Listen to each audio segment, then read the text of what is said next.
Aujourd'hui, on va voir le fonctionnement du différentiel. Un différentiel, c'est un élément fondamental d'une installation électrique. C'est d'ailleurs le seul à protéger contre l'électrocution. On retrouve des différentiels notamment au niveau de votre disjoncteur général et sur les dispositifs à l'intérieur de vos tableaux électriques.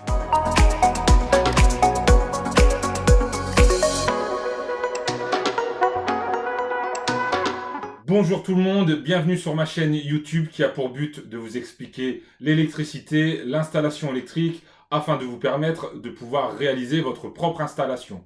Je fais des vidéos sur des tutos, des explications, des animations et également des tests de matériel. Donc voilà les différentiels que vous pouvez retrouver à l'intérieur du tableau. Vous en avez en début de ligne et en milieu de ligne, également ici. Pour comprendre le fonctionnement du différentiel, il faut connaître sa composition.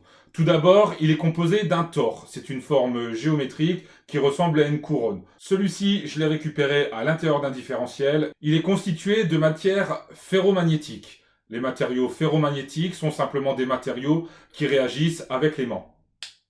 Ensuite, on retrouve 3 bobines de cuivre. Une bobine, c'est simplement un fil de cuivre enroulé sur lui-même. Je vous en montre quelques exemples, et donc simplement le fil est enroulé.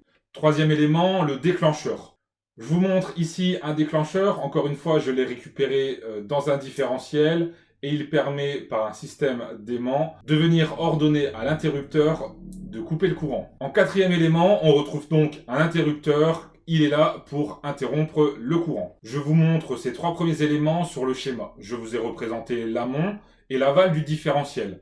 L'amont est l'entrée de l'électricité dans le différentiel et l'aval la sortie. Le tore en plein centre, la bobine de phase en rouge, la bobine de neutre en bleu et la bobine de détection en violet.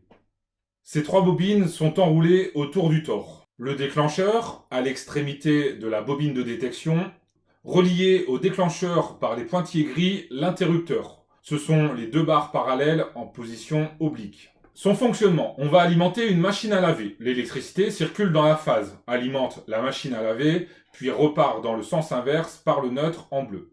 Il existe un phénomène physique qui fait que lorsque l'on fait circuler du courant dans une bobine, cela génère un champ magnétique. On peut s'en rendre compte avec une boussole. J'ai pris l'application sur mon téléphone de la boussole et je viens faire circuler à proximité une bobine de cuivre. Et on se rend bien compte que le champ magnétique terrestre est modifié par le champ magnétique généré par la bobine de cuivre. On a le phénomène inverse. Un champ magnétique variable génère un courant électrique. C'est le principe de la dynamo sur les vélos. Sur cette illustration, nos 3 bobines. Je vous indique le sens de circulation de l'électricité avec les flèches.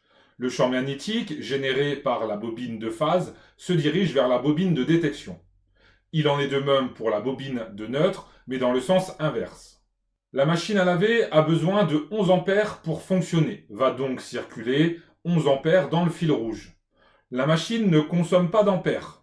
Et donc, ces 11 ampères vont repartir vers le neutre. Finalement, lorsque la machine à laver fonctionne, on a une circulation de l'électricité. La force du champ magnétique est liée à l'intensité qui circule dans la bobine. Les 2 champs magnétiques sont donc identiques. Tout est normal, la sécurité est optimale. On va donc générer un défaut pour faire déclencher le différentiel.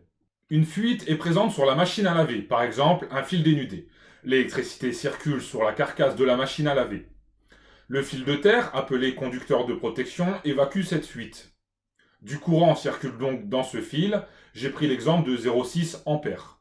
Cette fuite va générer un déséquilibre, puisque dans le neutre ne repart que 10,4 ampères. Ce déséquilibre se répercute dans le tore, où le champ magnétique du neutre est plus faible que celui provenant de la phase. Je vous ai représenté la même chose, mais cette fois-ci, c'est une personne qui touche la machine à laver. Le courant va circuler dans le corps. J'ai gardé la même valeur, 0,6 ampères. J'en profite pour vous indiquer que cette valeur qui semble faible peut rapidement se révéler mortelle. Rappelez-vous, un champ magnétique variable génère un courant électrique. Donc, le champ magnétique de la phase va circuler dans la bobine de détection et générer un courant électrique qui se dirige vers le déclencheur. Le courant alimentant le déclencheur, constitué notamment d'aimants, va ordonner à l'interrupteur de couper le courant. Le courant ne circule plus dans le circuit ni dans le corps de la personne. Il est bloqué sur la phase au niveau de l'entrée du différentiel. Voilà, j'espère avoir réussi à vous expliquer le fonctionnement du différentiel. Pour tout ce qui est champ magnétique, je vous dirige vers d'autres vidéos où les explications sont un peu plus précises. Je vous dis à la semaine prochaine, on verra un petit tuto sur le câblage d'un va-et-vient. Bonne semaine à tous.